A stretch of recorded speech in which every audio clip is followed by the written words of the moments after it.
மத்தேயு 27 அதிகாரம் 45ஆம் வசனத்தை வாசிங்க.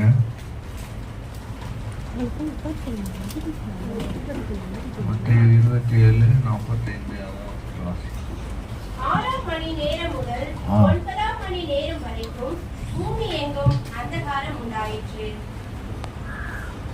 ஒரு விஷயம் கண்ணிலே முடி ஏசப்பா எங்களோடு பேசுங்க. அப்பா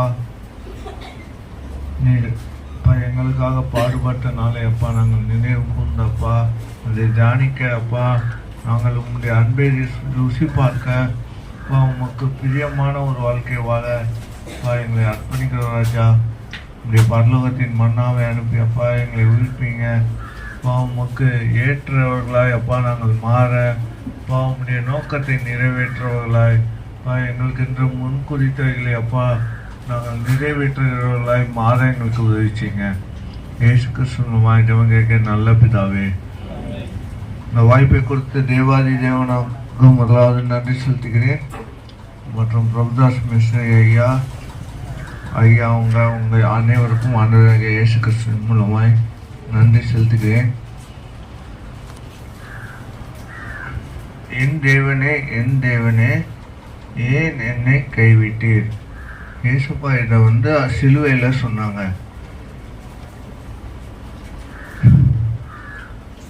அவங்க இயேசுப்பா மரியாள் அவங்க வயிற்றுல அவங்க உற்பத்தி ஆகுறதுக்கு முன்னாடியே பரலோகம் எப்பவுமே எந்நேரமும் அவங்களோட இருந்தது. பரலோகம் என்ன எப்பவுமே ஏசப்பா பரலோகத்திலேருந்து உதவி வந்துக்கிட்டே இருந்தது. அவங்க சிறு வயதில் யோசேப்பு கிட்ட ஆண்டவர் பேசுகிறாரு, மரியாள் கிட்ட பேசுகிறாங்க. 2 வயதில் 2 வயது உள்ள குழந்தைகள்லாம் என்ன பண்ணுவாங்க, கொலை பண்ண போகிறாங்கன்னு என்று முன் அறிவித்தாங்க பரலோகத்திலேருந்து. அப்படி எல்லா சுச்சுவேஷன்லேயும் ஆண்டவர் பரலோகத்திலேருந்து ஆண்டவரை பாதுகாத்துட்டே இருந்தாங்க. இயேசுவானவர் பிதாவை எந்நேரமும் பார்ப்பாரு. அதிகாலையில் காலையில் போய் என்ன பண்ணுவார், பிதாவின் சன்னதியில் போய் உட்கார்ந்து அன்னைக்கு அவர் என்ன செய்யணுமோ அதை பிதா கிட்ட கேட்டு அவருடைய சித்தத்தை என்ன பண்ணிட்டு இருந்தாரு, நிறைவேற்றிட்டு இருந்தாரு. ஆனால் இந்த சிலுவையில் இந்த 3 மணி நேரம் என்ன இல்லை, பிதாவை அவரால் என்ன பண்ண முடியல, பார்க்க முடியல. அதனால தான் சொல்றாரு, அப்பா உங்க முகத்தை ஏன் மறைச்சிட்டீங்க? ஏன்னா இந்த உலகத்தின் பாவம் அந்த 3 மணி நேரம் தான் அவர் மேல என்ன பண்ணிச்சு, ஏறிட்டு. அந்த பாவத்தின் நிமித்தம் அவர் பிதாவின் முகத்தை என்ன பண்ணல, பார்க்க முடியல.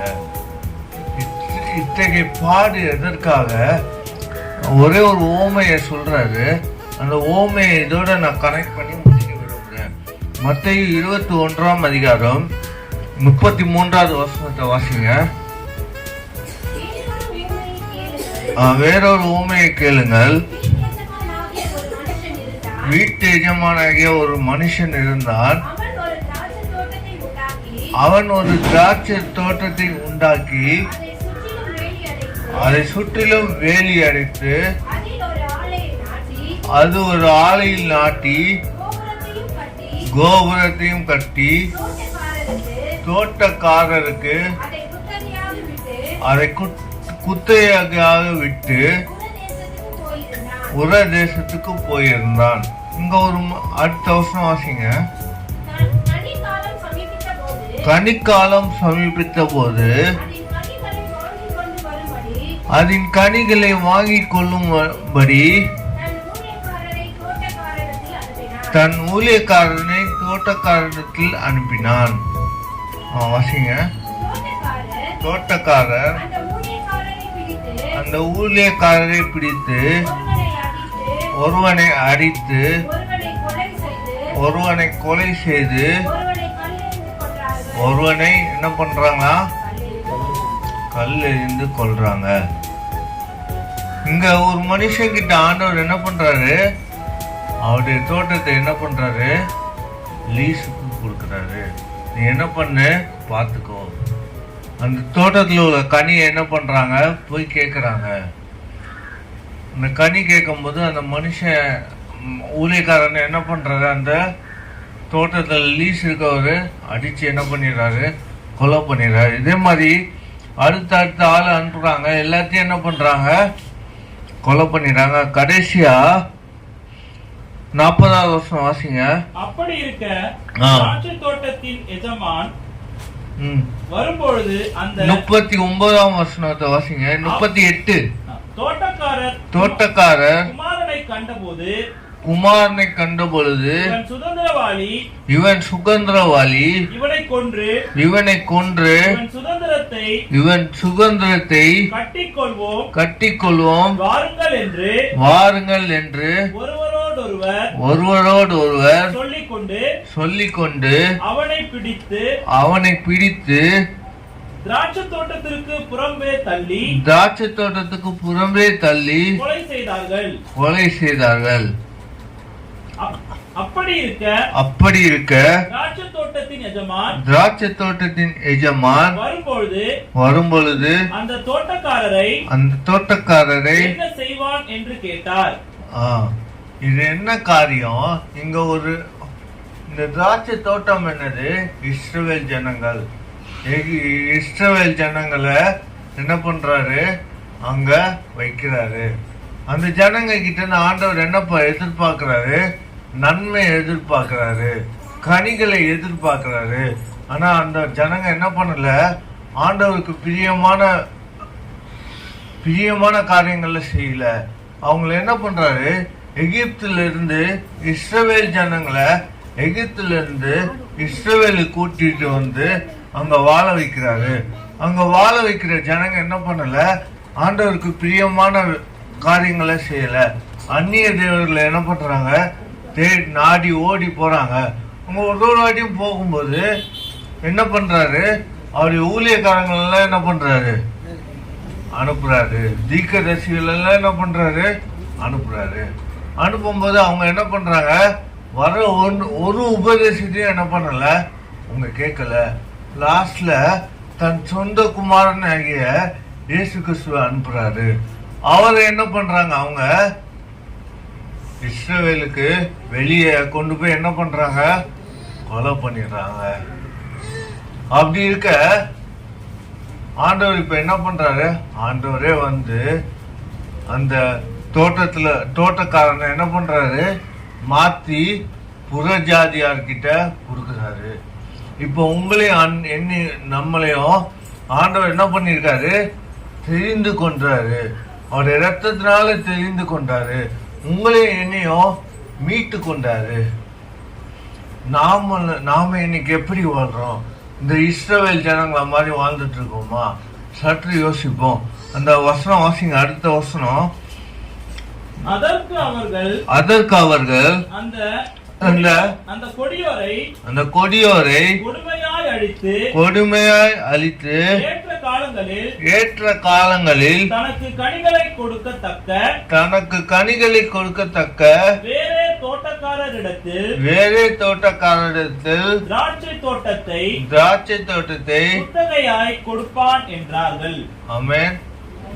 என்ன சொல்றாங்க, நல்ல கனிய என்ன பண்றது கொடுக்கிற உண்மையான மனுஷங்கிட்ட என்ன பண்ணுவாங்க, இந்த திராட்சை தோட்டத்தை ஆண்டவர் கொடுப்பாரு. உங்களையும் என்னையும் ஆண்டவர் மீட்டெடுத்தது எதற்காக, அவருக்காக கனி கொடுக்க, அவருக்காக வாழ.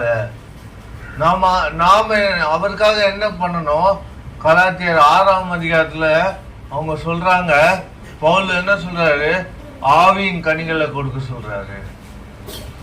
ஆண்டவருக்கு பிரியமுள்ள ஒரு வாழ்க்கை, சாட்சி உள்ள வாழ்க்கை, ஆண்டவர் வாழ போறாரு என்று பிறருக்கு அறிவிக்கிற ஒரு வாழ்க்கை வாழ, இதற்காக ஆண்டவர் என்ன பண்றாரு, உங்களுடைய என்னோட பாவத்தை என்ன பண்ற, சுமந்து தீர்த்தாரு.